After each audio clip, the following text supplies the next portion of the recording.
Pronto, iniciando a gravação. Lembrando, essa gravação vai ficar disponível no YouTube e eu também enviarei um link com a gravação dessa aula para um aplicativo Stream do Microsoft Teams, certo?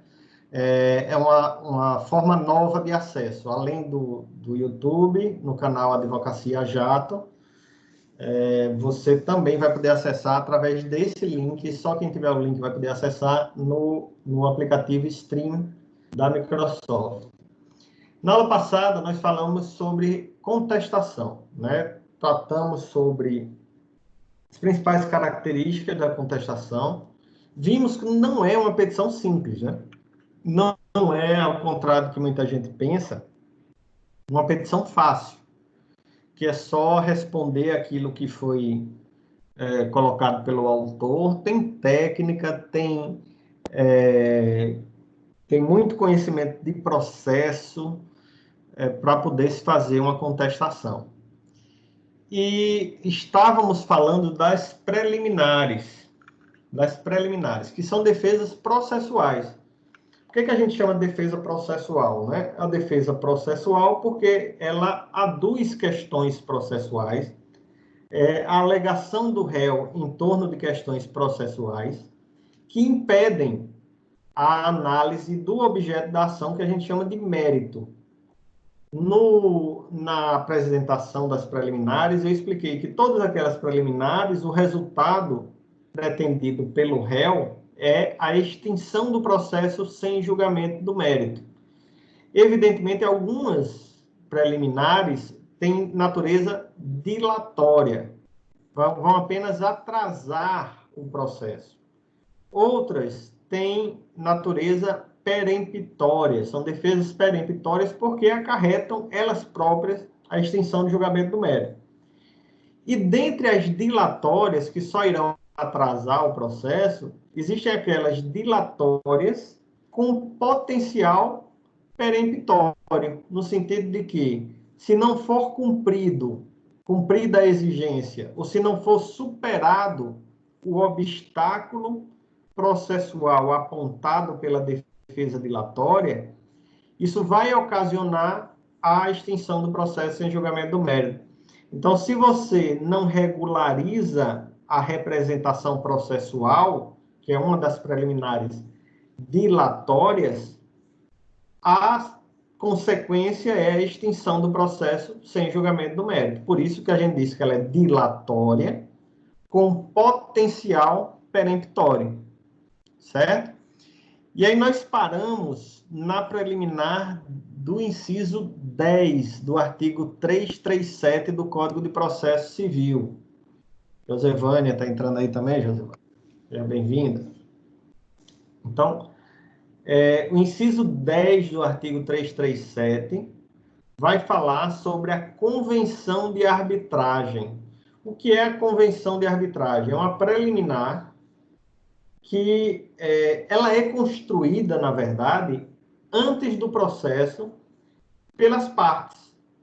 As partes acordam, fazem um ajuste negocial para que qualquer demanda que envolva aquela relação jurídica não seja resolvida no judiciário. Por isso que é uma convenção, né? Quando a gente fala de convenção, tem natureza de ajuste, de acordo, de contrato. Toda convenção é um ajuste, é um acordo, é um contrato. Portanto, um negócio jurídico que é estabelecido entre autor e réu, que naquele momento não são autor e réu, são outras figuras, contratante, contratado, sócios de uma empresa, associados, não importa. São pessoas que estão numa relação jurídica que estabelecem contratualmente ou nesse ajuste, convencionalmente, que qualquer problema relacionado àquela relação jurídica terá que ser solucionado através de um árbitro. Por que se escolhe um árbitro para solucionar um problema jurídico? Porque o árbitro, muitas vezes, é mais especializado no tema do que o juiz. É um tema que envolve recursos tecnológicos. O juiz não sabe patavinas de recursos tecnológicos. e aí um árbitro teria condições, um engenheiro eletrônico, um engenheiro naval, teria melhores condições de solucionar um problema técnico do que um juiz. Se escolhe a via arbitral porque a via arbitral ela é mais rápida a solução do que a via judicial, que tem 3 instâncias e tem uma possibilidade infinita de recursos, e aí para o autor e para o réu é interessante solucionar aquele problema logo, para bem ou para mal, né? Por isso, a convenção de arbitragem ela é estabelecida antes do ajuizamento da ação, de qualquer ação, antes de se pensar no ajuizamento de qualquer ação. Uma vez ajuizada a ação, o autor claramente está manifestando o seu desinteresse na convenção de arbitragem. Então, quando o autor entra com uma ação judicial relativa a uma matéria que foi objeto de uma convenção de arbitragem, ele já está manifestando que não tem interesse em utilizar esse contrato, utilizar esse ajuste em seu benefício. O réu, por sua vez, sabendo da existência dessa ação, portanto, sendo citado nessa ação, ele vai alegar na contestação a convenção de arbitragem para impedir a continuidade do processo, porque o processo não era nem para existir, ok? Por isso, a gente diz que a alegação de convenção de arbitragem é uma defesa peremptória, porque vai ocasionar a extinção do julgamento, a extinção sem julgamento do mérito. Observe, ele tem que fazer isso na contestação, diferentemente de outras alegações, por exemplo, a coisa julgada. A coisa julgada é matéria de ordem pública. Ela pode ser reconhecida de ofício pelo juiz. Não há necessidade do réu se manifestar.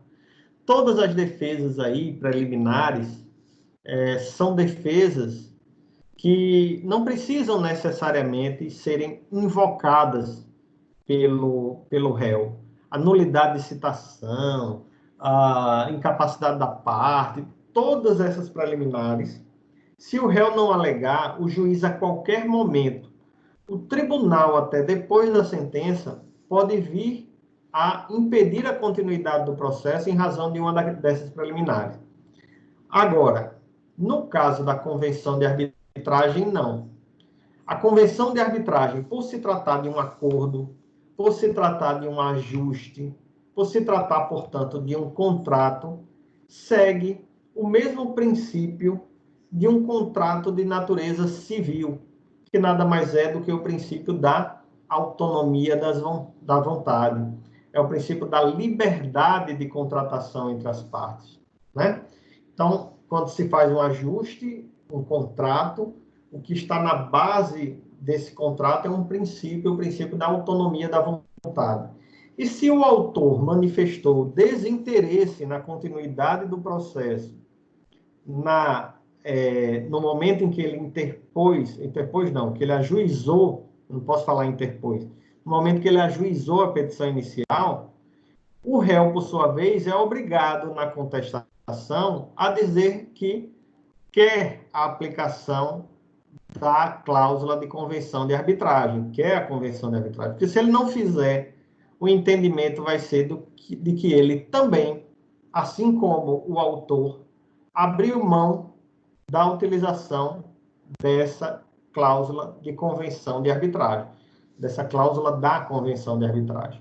Ficou claro isso? Pois bem, vamos lá. A 11ª preliminar, diga aí, Kessler. Professor, tem a possibilidade do acesso à justiça gratuitamente. É possível para a arbitragem ser gratuito também? É possível. É possível. Depende do árbitro que você escolheu ou da câmara de arbitragem que você escolheu. Por exemplo, lá no escritório, eu e meus sócios, somos 8 sócios, nós fizemos no nosso contrato social do escritório de advocacia, nós colocamos uma cláusula de que qualquer medida ou qualquer controvérsia sobre algum aspecto do contrato social ou da sociedade seja resolvido perante o Tribunal de Ética da OAB. Então, a gente escolheu o árbitro. O árbitro não precisa nem saber disso, mas a gente escolheu que vai resolver perante o Tribunal de Ética qualquer matéria relacionada à sociedade. Por que a gente fez isso? Primeiro, porque no Tribunal de Ética os processos são sigilosos. E a gente não quer que ninguém fique sabendo de problemas, de eventuais problemas que tenham na sociedade, certo? Graças a Deus, nós nunca tivemos problemas na sociedade, né? 19 anos já de sociedade, nós nunca tivemos problema. Mas a gente não quer, de repente tem só uma dúvida, tem só uma... E aí você gerar uma ação judicial em relação a isso, vai ser pública, é algo que a gente não quer, né? E também porque é uma solução rápida, uma solução que é imediata. E é uma solução mais técnica também, porque conhece mais a realidade do advogado do que o judiciário. Então, por isso, a gente optou por usar o Tribunal de Ética. E é gratuito, né? Nós, como pagamos anuidade, pagamos nossas taxinhas lá da OAB, é gratuito. Então, tudo isso conta, ok? Vai depender do ato que você escolheu ou da câmara arbitral que você escolheu. Beleza, vamos para frente. Diga aí, Marcelo. Caso não seja solucionado pelo árbitro, aí vai para a justiça comum. Não, aí é solucionado pelo árbitro. A solução que o árbitro der é irrecorrível. A gente não tem recurso de decisão do árbitro, certo? O judiciário está excluído disso realmente. O que pode acontecer, eventualmente, é se alegar alguma nulidade nessa decisão do árbitro, no sentido de que o árbitro foi parcial, o árbitro tem corrupção envolvida, erro, dolo, coação, algum desses vícios de vontade, né, que a gente estuda no direito das obrigações, ou alguma causa de impedimento ou suspeição, mas do mérito em si, não. A gente decidiu que o mérito vai pelo árbitro.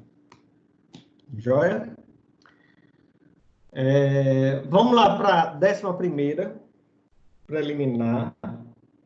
Fique à vontade para voltar. Kesley, tem uma dúvida? Professor, na arbitragem vai aplicar todo o protocolo que é aplicado no processo civil ou na arbitragem vai ser como na audiência de conciliação? Não, na arbitragem não segue as determinações do Código de Processo Civil, não. O que segue são os princípios, certo? O princípio do contraditório e ampla defesa. Mas normalmente é feito em uma atuação linear. Como é que a gente chama de atuação linear? As partes apresentam suas razões, né, para o árbitro, de maneira livre, não tem uma ordem determinada. Pode-se fazer uma sessão de audiência, né, onde o árbitro vai questionar as partes, mas como normalmente são questões técnicas, simplesmente se pede a juntada das informações, dos documentos, manifestação das partes, e até uma determinada data. Então, até o dia 10, por exemplo, 10 de maio, as partes terão que juntar no processo a documentação pertinente ao caso, os argumentos que são apresentados. No máximo, se pedem esclarecimentos depois desses 10 dias, mas logo depois já vem o julgamento. Então, no caso do árbitro, inclusive, ele pode marcar o dia de julgamento. Ele diz, olha, meu julgamento vai ser daqui a 6 meses. Daqui para lá, vocês vão ter que juntar documentos, apresentar razões, e fiquem à vontade aí, sem um procedimento específico, entendeu? Vai assim. É bem melhor a arbitragem, nesse sentido, assim, de agilidade. E você pode também ajustar essas questões antes do árbitro analisar. Então, você pode dizer, a gente vai optar pela arbitragem e eu quero que o procedimento seja esse e que a prova seja essa. Pronto. Se os dois assinarem, tá valendo. Tá valendo. O procedimento é assim. Vamos para o 11. Ausência de legitimidade ou de interesse processual. São duas condições da ação aí. Legitimidade processual e interesse processual. O interesse processual, vamos primeiro pelo segundo aí, que é o interesse processual. O interesse processual é você demonstrar para o juiz que você não conseguiria resolver aquele problema senão por meio da justiça. Então, foge da sua esfera de atribuições ou foge de sua condição jurídica a solução do problema fora do âmbito judicial. Eu preciso da justiça para resolver esse meu problema. Por isso que nos fatos da petição inicial, o autor faz questão de dizer que tentou solucionar o problema, que buscou o réu para tentar um ajuste, que de alguma forma foi impedido de acessar um direito, porque ele tem que mostrar para o juiz, nos fatos, o interesse pelo processo, o interesse processual, certo? Se, por exemplo, eu vou dar um exemplo de ações que normalmente são extintas sem julgamento do mérito por conta de ausência de interesse. Se, por exemplo, você pretende se aposentar, okay? Você quer se aposentar por tempo de contribuição, por invalidez, por qualquer tipo de aposentadoria.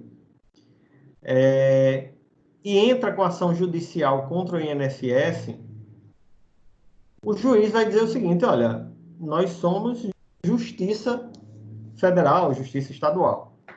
Nós não somos INSS. O primeiro lugar que você deve ir para solucionar o seu problema é o INSS.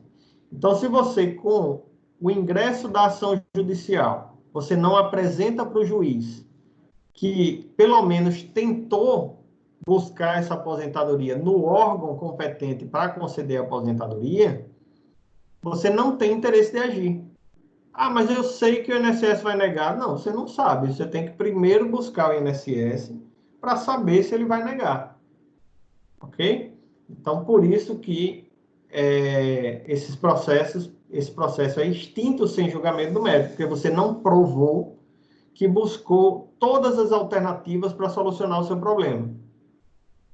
Tem algumas informações aí que, com o tempo, vocês vão observando, como, por exemplo, se o INSS demorar para dar uma resposta, a lei diz que o INSS tem que dar uma resposta em 45 dias. Passou os 45 dias, aí você pode dizer que tem interesse na ação judicial.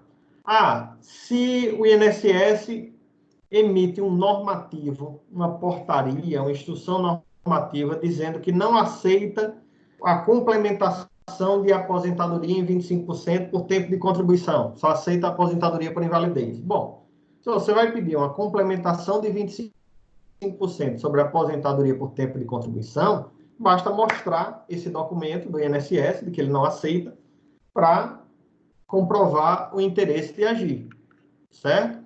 Então, interesse processual.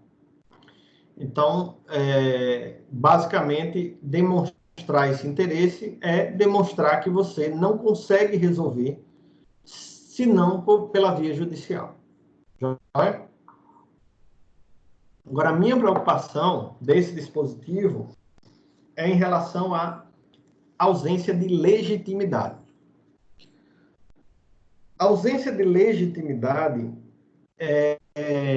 ela está muito relacionada ao nexo de causalidade, ao nexo entre o fato em si e o réu, certo? Quando a gente fala de legitimidade aí, a gente fala tanto ativa quanto passiva, né? Então, ativamente eu posso pleitear em nome próprio esse direito. Veja só, eu não estou dizendo que você tem ou não direito. Eu estou perguntando, quando eu vou tratar de legitimidade, eu pergunto se o autor tem ou não direito de pleitear, ainda que seja um direito controverso, se ele tem ou não direito de pleitear aquele direito invocado.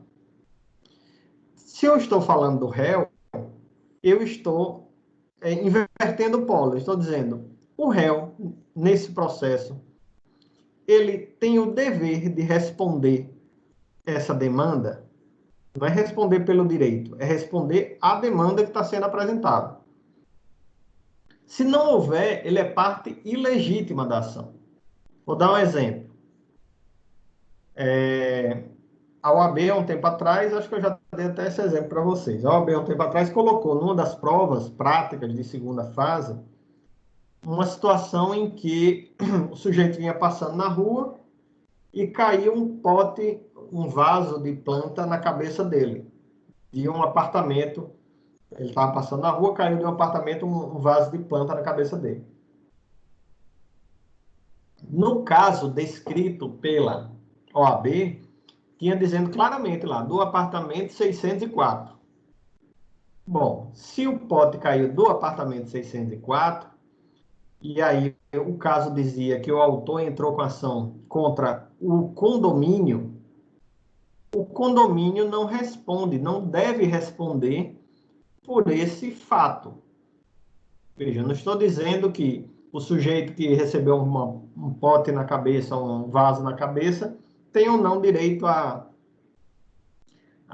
pleitear a essa indenização, ou se o condomínio deve indenizar ou não quando ocorrer um fato assim. Eu estou dizendo que não existe nexo entre o evento e o condomínio. Por quê?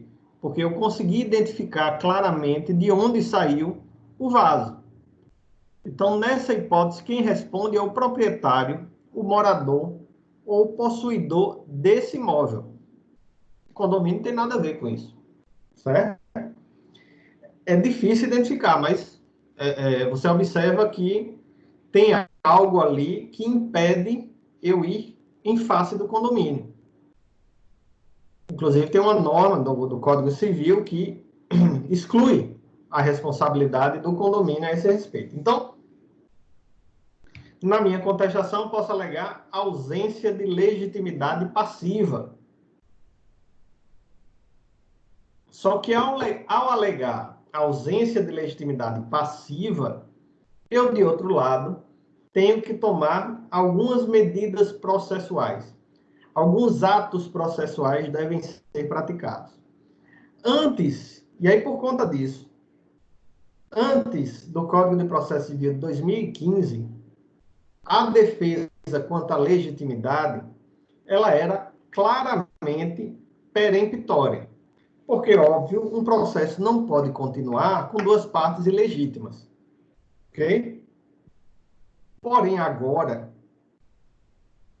o princípio que vai reger essa situação é o princípio da economia processual.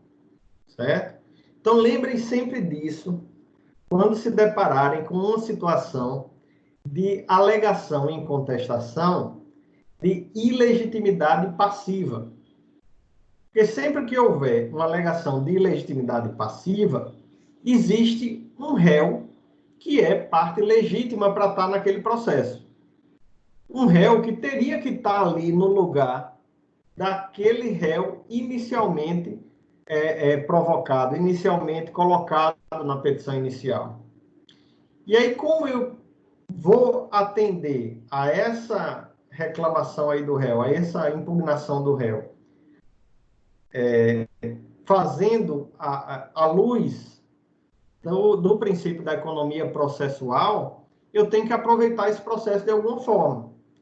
Então, o que é que vai acabar acontecendo? Se o réu alega isso, a ausência de legitimidade passiva, vai ocorrer o que está no artigo 338 do CPC, em que o autor é chamado ao processo para, em 15 dias, dizer se concorda ou não com a alegação do réu. Então, o autor vai ter a oportunidade de, em réplica, no segundo momento, nos 15 dias que ele tem para se manifestar no processo depois da contestação, concordar ou discordar do posicionamento do réu. Concordando com o posicionamento do réu, o que é que ele vai fazer? Ele vai pedir a exclusão do réu original. Então, o réu original vai sair do processo e ele vai determinar que se chame outro réu. Dessa vez, o réu que ele entende legítimo. Ok? Nessa exclusão do réu original do processo, evidentemente, vai existir um ônus para o autor.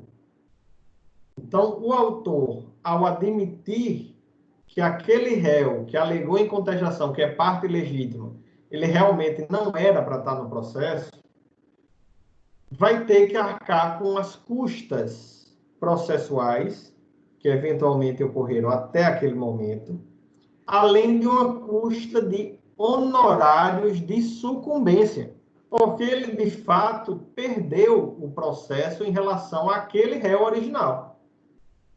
Só que essa condenação em honorários de sucumbência não segue a regra geral, vai seguir uma sistemática diferente. Que sistemática diferente é essa? Josevânia, quer falar alguma coisa? O Luciano também entrou. Fiquem à vontade, viu?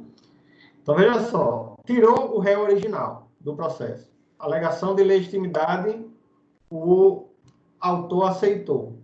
Então, ele vai, além de pagar as custas, pagar ao advogado do réu original honorários de sucumbência. Só que os honorários de sucumbência, ao invés de serem calculados de 10% a 20% sobre o valor atribuído à causa, ele vai ser de 3% a 5% sobre o valor atribuído à causa. É um valor menor, é um percentual menor. Diga aí, Luciano. Quer falar?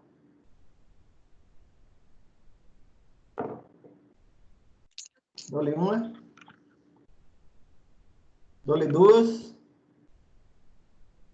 Dou-lhe três. Vai, Luciano. Falei? Não, foi. Ah, certo. Jóia. Então, é um percentual menor.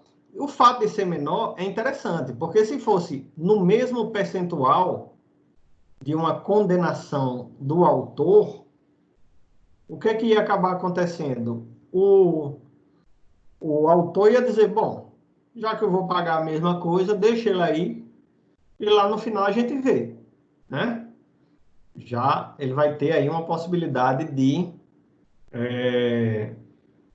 vai ter uma possibilidade de pagar menos de honorários de sucumbência, de 3% a 5%. Quem vai definir é o juiz, certo? Mas observe, ele aceitou, tirou o réu do processo. E se ele não aceitar, certo? Se ele dizer, não, eu apontei o réu corretamente, ele vai poder tomar duas medidas. A primeira é dizer, não, continua o réu e tchau. O processo vai continuar dessa forma. Lá no final, na sentença vai se definir se ele é parte legítima, se não é parte legítima. Ou ele pode formar um litisconsórcio passivo entre o réu original e esse novo réu. Esse réu que seria o réu legítimo para estar ali no processo, ok? Então, veja bem, eu falei 3 situações. A primeira, concorda, tira o réu, paga honorários de sucumbência.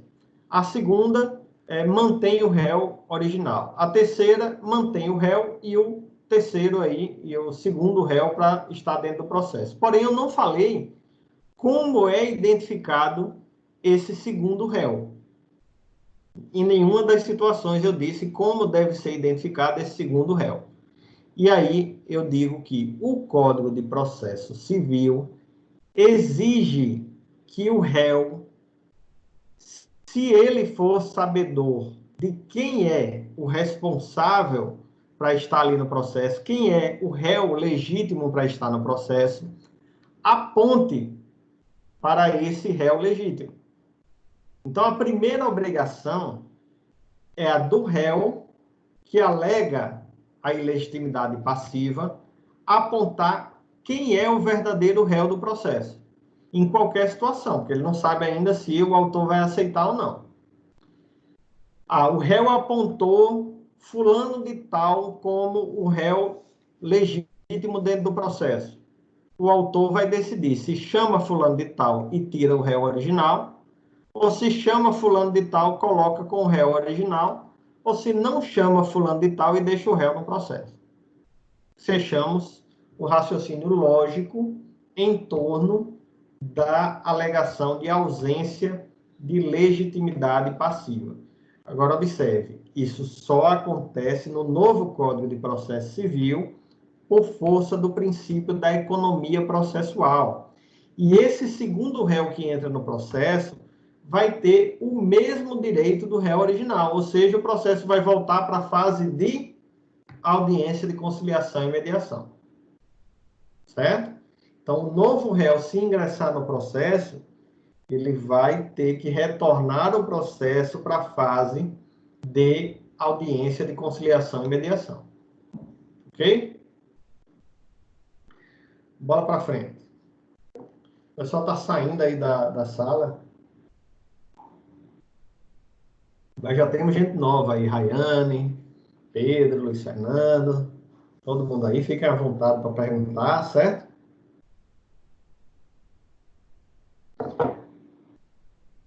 Décima segunda preliminar prevista no artigo 337 do Código de Processo Civil é a falta de caução ou de outra prestação que a lei exige como preliminar. Observe que a falta de caução aí é com U, não é com L, né? Porque falta de caução é porque estaria pelado. Não é nada disso.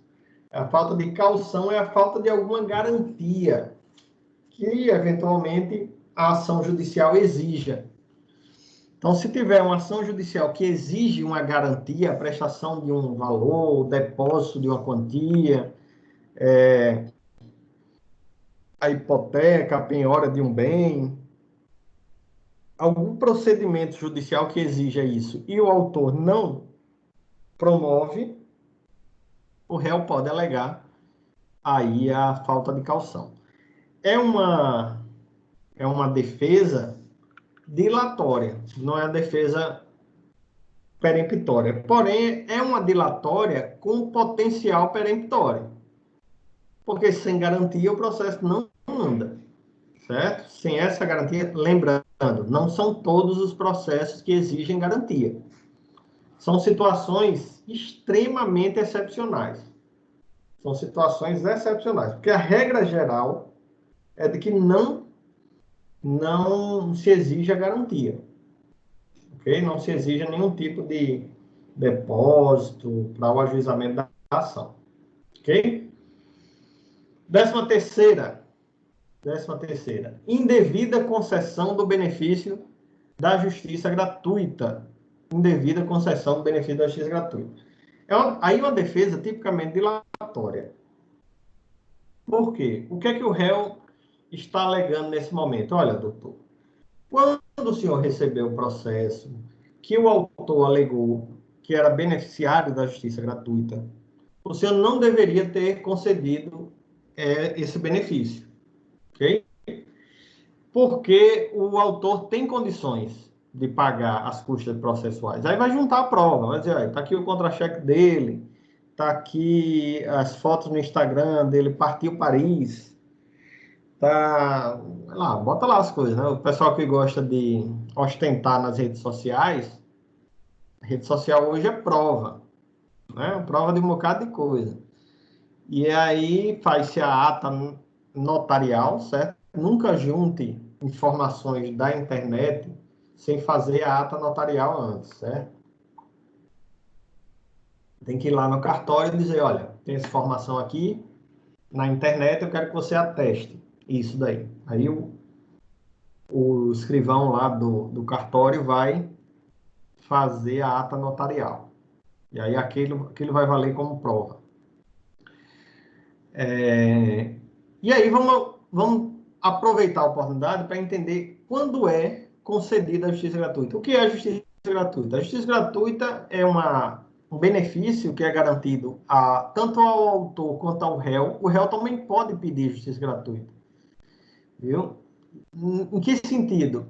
A justiça gratuita não apenas vai isentar a parte de pagar as custas processuais, mas também eventuais custos processuais com perícias, com deslocamento de testemunhas, uma série de custos que pode ter em decorrência do processo. Emissão de certidões, custas recursais, certo?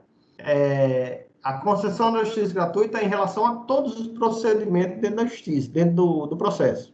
Ok? E aí, quem é que pode pedir a justiça gratuita? Primeiro, tanto pode pedir a pessoa física quanto a pessoa jurídica. A pessoa física ou a pessoa jurídica podem solicitar a justiça gratuita. Porém, a forma de abordagem do juiz quanto a esse direito vai ser diferente. Vai diferenciar aí pessoa física de pessoa jurídica. Apesar de alguns juízes não entenderem isso. E eu vou explicar por quê. Lá no parágrafo 2º do artigo 99, vem dizendo o seguinte, ó. Primeiro, o artigo 99 diz que eu posso pedir a justiça gratuita a qualquer momento. Por que eu posso pedir a qualquer momento? Porque a vida econômica da pessoa varia, né? Eu posso estar bem hoje e estar ruim amanhã. Quem sabe? Ok? Então, a justiça gratuita vai ser pedida sempre amparado numa alegação de insuficiência financeira. Não é necessariamente pobreza. O que você vai alegar eu não tenho condições de pagar as custas processuais ou de arcar com as custas processuais sem prejuízo ao meu orçamento familiar, sem prejuízo à minha subsistência. Ok? Eu recebo bem, mas lá em casa no final do mês é a conta pela receita. Não sobra nada, não tenho condição de pagar as custas processuais. Ok?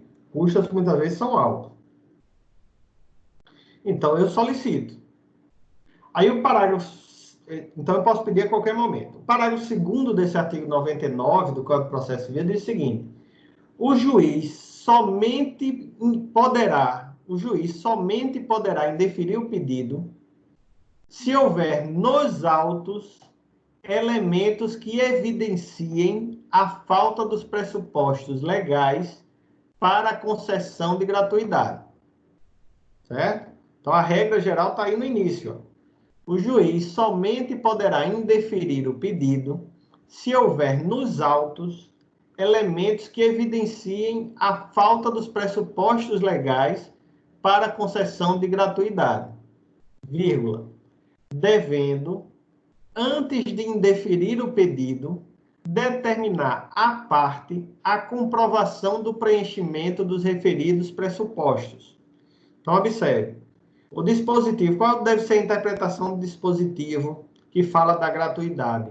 O juiz só vai indeferir se houver nos autos elementos que evidenciem que o autor tem condições de pagar as custas.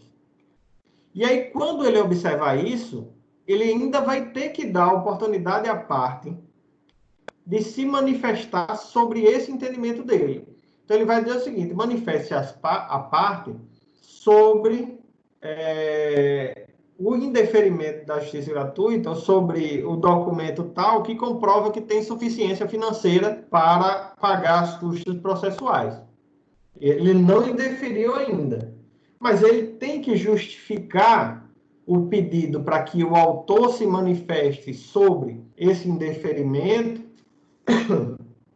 porque o autor tem que ter condições de dizer, certo, o meu contra-cheque está aí no valor de R$10.000, mas olha o custo que eu tenho aqui. Eu tenho um filho deficiente, eu tenho uma mãe acamada, tudo isso nas minhas costas, certo? Então, a comprovação da insuficiência financeira vem depois da constatação pelo juiz dos elementos no processo que comprovem que o autor tem condições de pagar. O que é que tem acontecido? O contrário. O juiz tem, em face do pedido de justiça gratuita, solicitado que o autor comprove que ele não tem condições de pagar. Não, não é assim. Não é simplesmente um despacho. Você tem que justificar o despacho, demonstrando por que o senhor está me pedindo informações sobre a minha insuficiência financeira, se nos autos não tem elemento nenhum dizendo que eu tenho condições de pagar. E aí reforça esse meu entendimento o parágrafo 3º, que diz o seguinte: presume-se verdadeira a alegação de insuficiência deduzida exclusivamente por pessoa natural. Então, a minha alegação, o pressuposto é de que é correta, que eu tenho insuficiência financeira. A minha alegação. Se tiver algum documento nos autos que contradiga essa minha informação, é que o juiz, amparado nesse argumento, pode vir a solicitar que eu me pronuncie ou que eu defenda a minha condição de insuficiência. Isso para a pessoa natural. Natural. Ou seja, pessoa física, desculpe. Pessoa física. A pessoa jurídica, não. Aí, na pessoa jurídica, inverte-se a situação. Na pessoa jurídica, quem deve comprovar, não existe presunção de insuficiência da pessoa jurídica. Quando é a pessoa jurídica a autora da ação, e aí pede a justiça gratuita, ela tem que comprovar a insuficiência financeira. Ela tem que juntar documentos que demonstrem a insuficiência financeira. Então, pessoa física e pessoa jurídica têm tratamento diferente. Não posso tratar da mesma forma um e outro. E outra coisa muito importante, o direito à gratuidade é pessoal. Pessoal. É do autor ou do réu. Não é do substituto processual, por exemplo. Eu estou pleiteando em nome próprio um direito alheio. E o titular do direito é pobre. O titular do direito não tem condições de pagar. Não importa. Você está como substituto, você vai ter que pagar. Certo? Pois não, Marcelo. Professor, até quando pode ser pedida a justiça gratuita a qualquer momento, mesmo depois da sentença? A qualquer momento, mesmo depois da sentença. Ok. Então, veja só. Outra coisa. O sucessor do autor, certo? O autor entrou com processo e pediu justiça gratuita. Só que o autor faleceu no meio do caminho. Não vamos confundir sucessor com substituto, certo?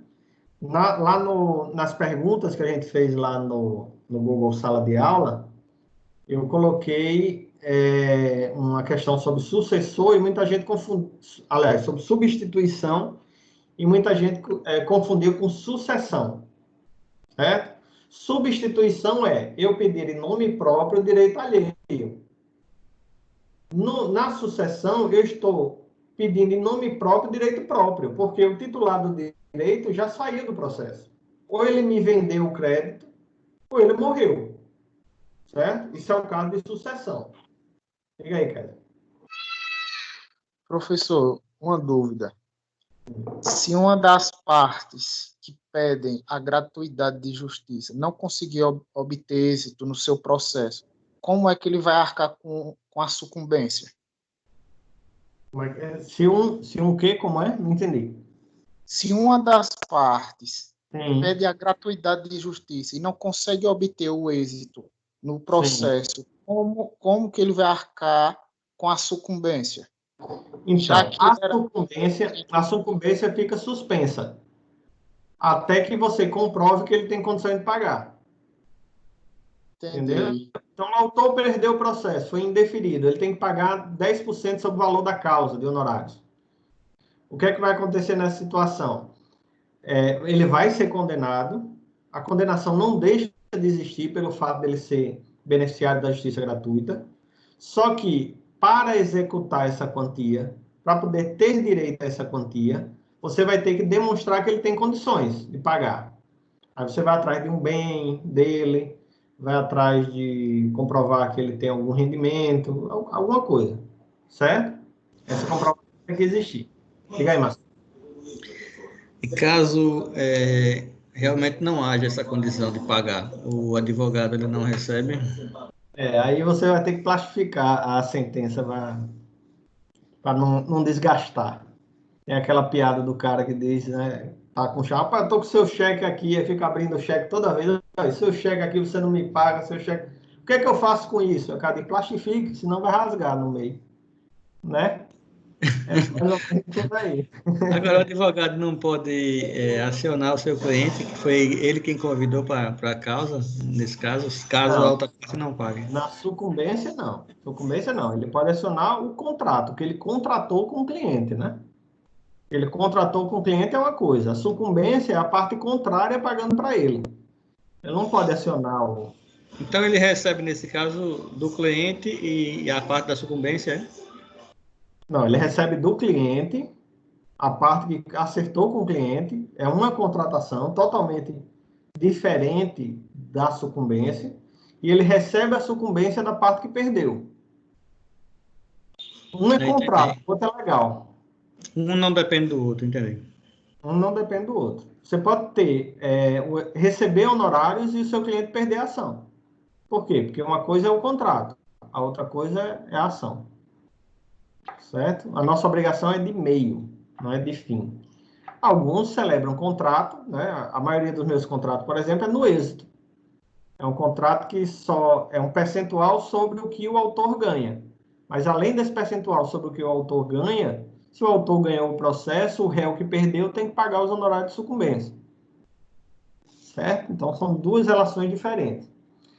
Eu estava dizendo que a justiça gratuita ela é pessoal, então ela não é transmitida para o substituto, não é transmitida para o sucessor e também não é transmitida para o advogado. Por quê? Existem situações em que você recorre da sentença exclusivamente com relação aos honorários. Você concordou com a sentença, mas o juiz fixou o honorário de sucumbência lá de R$100. Poxa, eu entrei na causa, a causa de, sei lá, R$10.000 a causa, e o juiz condenou o réu em honorários de R$100. Aí você quer recorrer dessa decisão. A parte contrária não recorre, mas você quer recorrer. Você vai recorrer para o tribunal. O seu cliente não tem o menor interesse em recorrer, né? Porque só vai atrasar o processo. Ele ganhou tudo, só perdeu nessa parte aí, só nessa parte a sentença foi desfavorável. Então, o advogado vai e recorre para o Tribunal de Justiça. Se o advogado recorre exclusivamente para pedir os honorários, né, uma majoração de honorários, ele é quem arca com as custas do recurso. Por quê? Porque a justiça gratuita foi concedida ao seu cliente, não ao advogado. Ok? Se vai executar uns honorários de sucumbência desse, né, em face de parte contrária, você vai ter que pagar as custas dessa execução. Certo? Tudo relacionado a essa execução. Por quê? Porque a justiça gratuita é pessoal. Nada impede do advogado também pedir justiça gratuita.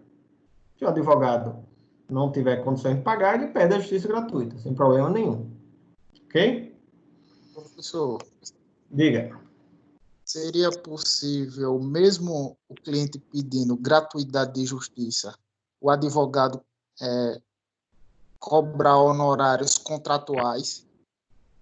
Sim. Mesmo pedindo a gratuidade da justiça, sim, tem os honorários contratuais. O fato dele ter gratuidade da justiça não o impede de honrar o contrato com o advogado. O contrato sendo celebrado entre duas pessoas capazes e livres tem que ser honrado. Agora, se você faz um contrato que não esteja vinculado a algum tipo de êxito do processo, você vai ter que ter jogo de cintura para cobrar desse seu cliente os honorários, né? Porque lá no final pode ser que ele não tenha condição de pagar. Certo? Então tudo tem que ficar acertadinho. Ou você cobra antes, só entra com a ação se você me pagar, ou você vai ter que rebolar. como diz o filósofo, os filósofos Sandy e Ivo, certo? Seria 20% no contrato e de 3 a 5 na sucumbência. O percentual do contrato fica a seu critério. Ele só não pode, segundo a orientação da OAB, ser menor do que 20%, nem maior do que 50%. Perfeito. Certo? Mas fica a seu critério percentual. A orientação da OAB é que não seja menor do que 20%. Sobre o valor que o senhor falou aí de R$100 que o juiz pode conceder de sucumbência, eu lembro que vi uma matéria que o juiz concedeu 50 centavos. Eu fiquei sem acreditar. Mas acontece, velho. Acontece. Aí, agora acontece menos, porque a OAB está atenta, né? Já houve muita campanha a esse respeito. E o Código de Processo Civil também estabeleceu alguns limites para isso, né? Honorários mínimos que devem ser observados. Então, tudo isso é levado em consideração. A gente tem muitas situações, por exemplo, no juizado especial, a sentença de primeiro grau não condena em honorários.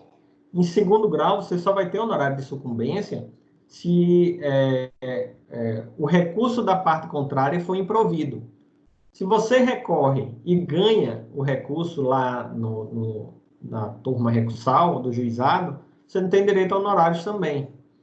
Então, contar com os honorários de sucumbência é muito complicado para o advogado. O advogado tem que contar com os honorários contratuais. De sucumbência, se tudo der certo, recebe. Mas o que sustenta o advogado é o contrato, são os honorários contratuais. Ok? Vamos lá. Esse foi o último, indevida concessão do benefício da justiça gratuita, que deve ser colocado na contestação, certo? Vou falar rapidamente sobre o princípio da impugnação específica e a gente deixa para falar de reconvenção na próxima aula, porque a gente já está com o horário meio avançado, certo? O princípio da impugnação específica, ele é diferente do princípio da concentração da eventualidade que eu expliquei aqui na aula passada, que é aquele princípio de que você deve colocar toda a matéria de defesa na contestação, sob o risco de você precluir com relação a alguma matéria que você não colocou ou ser revel com relação aos fatos que você queira contrapor aos fatos apresentados pelo autor. Então, uma coisa é o princípio da concentração. O princípio da impugnação específica exige que você ataque ou impugne especificamente todos os pontos apresentados pelo autor, ok? Então, o princípio da impugnação específica, apesar de ser um princípio muito específico, né? Muito parecido com o primeiro princípio, ele é mais específico. Ele vai, inclusive, tratar de uma consequência. Está lá no artigo 341, certo? Que é um dos efeitos da revelia, inclusive. Olha, incumbe também ao réu manifestar-se precisamente sobre as alegações de fato constantes da petição inicial. Aí o primeiro efeito de você não impugnar especificamente aquilo que foi apresentado, aqueles fatos que foram apresentados pelo autor, presumindo-se verdadeiras as não impugnadas.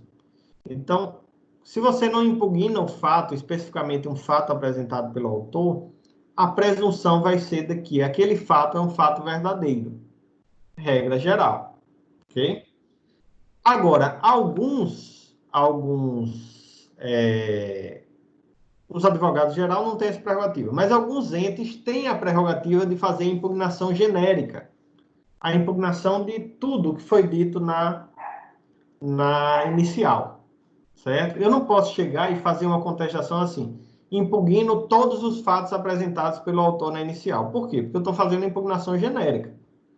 Eu tenho que fazer uma impugnação específica, dizer, ó, eu impugno o fato tal, esse fato não ocorreu desse jeito, é uma defesa direta de mérito. Ou dizer, olha, esse fato ocorreu, porém existe um outro impeditivo, modificativo e extintivo, certo? Aí eu estou impugnando o fato. Mas eu não posso fazer a impugnação genérica. Quem é que pode fazer a impugnação genérica por disposição legal? Defensor público, o advogado dativo. O advogado dativo é aquele advogado nomeado pelo juiz, certo? Às vezes, no corredor do fórum, o juiz chega aí, você, advogado, vem cá, está nomeado, certo? O advogado dativo, ele caiu de paraquedas no processo. Então, ele pode, sim, fazer impugnação genérica. E o curador especial. O curador especial é aquele que vai representar o réu preso, o incapaz, né? Réu preso e incapaz, basicamente.